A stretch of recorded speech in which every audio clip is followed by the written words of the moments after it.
Hero splendor பைக்குக்கான electric conversion கிட்டுக்கு AI அமைப்பு இப்போ அனுமதி வழங்கியிருக்காங்க. அது மட்டும் இல்லாம மும்பையை சேர்ந்த நிறுவனங்கள்ல ஒன்னா இருக்கிறது தான் H1n Mic அப்படின்ற இந்த ஹீரோ ஸ்ப்ளெண்டர் பைக்கிற்கான electric conversion kit electronic conversion kit ஒன்னு கடந்த 2021 ஆண்டு செப்டம்பர் மாதம் H1n நிறுவனம் விற்பனைக்கு அறிமுகம் செஞ்சாங்க அப்படின்னே சொல்லலாம். இந்த எலக்ட்ரிக் கன்வர்ஷன் கிட்டுக்காக ஏற்கனவே RTO அனுமதி கிடைத்து விட்டது அப்படின்னு சொல்றாங்க. இந்த சூழல்ல இப்போ AI Automotive Research Association of India அமைப்பின் அனுமதியையும் இந்த எலக்ட்ரிக் கன்வர்ஷன் கிட் பெற்றிருக்குன்னு சொல்றாங்க. உங்களுடைய ஹீரோ ஸ்ப்ளெண்டர் பைக்குக்கு இந்த எலக்ட்ரிக் கன்வர்ஷன் கிட்ட நீங்க பொருத்த விரும்புனீங்க அப்படின்னா அந்த நிறுவனத்துடைய ஒர்க் ஷாப்புக்கு உங்களோட பைக்கை கொண்டு செல்ல வேண்டும் அப்படின்னு சொல்லியிருக்காங்க. இப்போ இருக்கக்கூடிய நிலையில இந்தியா முழுவதும் 36 RTO அலுவலகங்களுக்கு உட்பட்ட பகுதியில H1n நிறுவனத்துடைய ஒர்க் ஷாப் செயல்பட்டு வந்துட்டு இருக்கான். வரக்கூடிய காலங்களில் இந்த எண்ணிக்கை அதிகரிப்பதற்கான முயற்சிகளை H1n நிறுவனம் தற்போது மேற்கொண்டு வராங்களாம். இது முழுக்க முழுக்க சட்டப்பூர்வமான எலக்ட்ரிக் கன்வர்ஷன் கிட் அப்படிங்கறத நீங்க கண்டிப்பா மைண்ட்ல வச்சுக்கணும். அதனால பெட்ரோல்ல இருந்து எலக்ட்ரிக் மூலமா இயங்கக்கூடியதா மாற்றினாலும் அந்த பைக்கோடைய உரிமையாளர்களுக்கு இன்சூரன்ஸ் பெற முடியும் அப்படின்னு சொல்லியிருக்காங்க. பெட்ரோல்ல இயக்கக்கூடிய உள்ள ஹீரோ ஸ்ப்ளெண்டர் பைக்ல நீங்க இந்த எலக்ட்ரிக் கன்வர்ஷன் கிட்ட பொறுத்துனீங்க அப்படின்னா உள்ளூர் RTO கிட்ட ரெஜிஸ்ட்ரேஷன் செய்யணும் அப்படின்ற மாதிரி சொல்லியிருக்காங்க.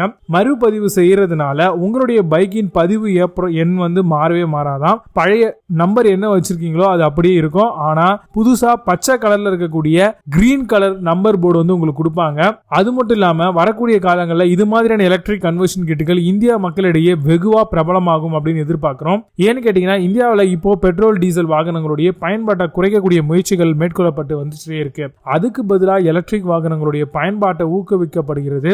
அது மட்டும் இல்லாம பெட்ரோல் டீசல் விலை உயர்வு பிரச்சனைனால மக்களுடைய கவனத்தை எலக்ட்ரிக் வாகனங்கள் நோக்கி திருப்பி வருகிறது அப்படின்னே சொல்லலாம். ஆனா புதுவிதமான எலக்ட்ரிக் வாகனங்களை வாங்குவதை காட்டிலும் ஏற்கனவே இருக்கக்கூடிய ஐசி இன்ஜின் வாகனங்களை அதாவது பெட்ரோல் டீசல் வாகனங்களை எலக்ட்ரிக் வாகனங்களா மாற்றிக்கொள்வது சிக்கனமான நடவடிக்கை அப்படிங்கிறதையும் நிறைய பேர் சொல்லிக்கிட்டு தான் இருக்காங்க. அதனால வரக்கூடிய காலங்களில் இந்த மாதிரியான எலக்ட்ரிக் கன்வர்ஷன் கிட்டுகளுக்கான தேவை பல மடங்கு உயர்வதற்கான வாய்ப்புகள் பிரகாசமா இருக்கு அப்படின்ற மாதிரி சொல்றாங்க. அப்போது IRI அமைப்புடைய அனுமதியை பெற்றுள்ள H1n நிறுவனத்துடைய electric conversion kit 2 kilowatt electric மோட்டாரை உள்ளடக்கி இருக்குன்னு சொல்றாங்க. அது மட்டும் இல்லாம 2.8 கிலோவாட் ஹார் பேட்டரி தொகுப்பையும் இவங்க கொடுத்திருக்காங்க. மேலும் ரீஜெனரேட்டிவ் பிரேக்கிங் சிஸ்டம் கொடுத்திருக்காங்க.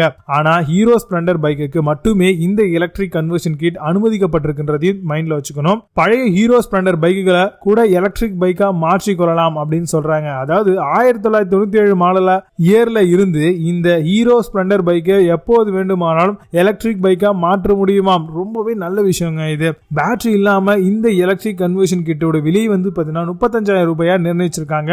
அதே நேரத்தில் பேட்டரியோட கூடிய விலை 95,000 ரூபாய் அப்படின்ற மாதிரி சொல்லியிருக்காங்க. இந்த பேட்டரியை ஒரு முறை நீங்க ஃபுல்லா ஸ்டார்ட் பண்ணீங்க அப்படின்னா 151 கிலோமீட்டர் வரைக்கும் பயணிக்க முடியும் அப்படிங்கிறதையும் இந்த H1n நிறுவனம் தெரிவிச்சிருக்காங்க. சோ கண்டிப்பா உங்களுடைய ஸ்ப்ளெண்டரை நீங்க இந்த மாதிரி மாத்த யோசிப்பீங்களா? சோ மறக்காம கமெண்ட்ல லீவ் பண்ணுங்க. இந்த வீடியோ பிடிச்சா லைக் பண்ணுங்க, சேனல் பிடிச்சா சப்ஸ்கிரைப் பண்ணுங்க. மீண்டும் நல்ல ஒரு சூப்பரான ஆட்டோமொபைல் சார்ந்த பதிவோட உங்களை சந்திக்கிறேன். நன்றி, வணக்கம்.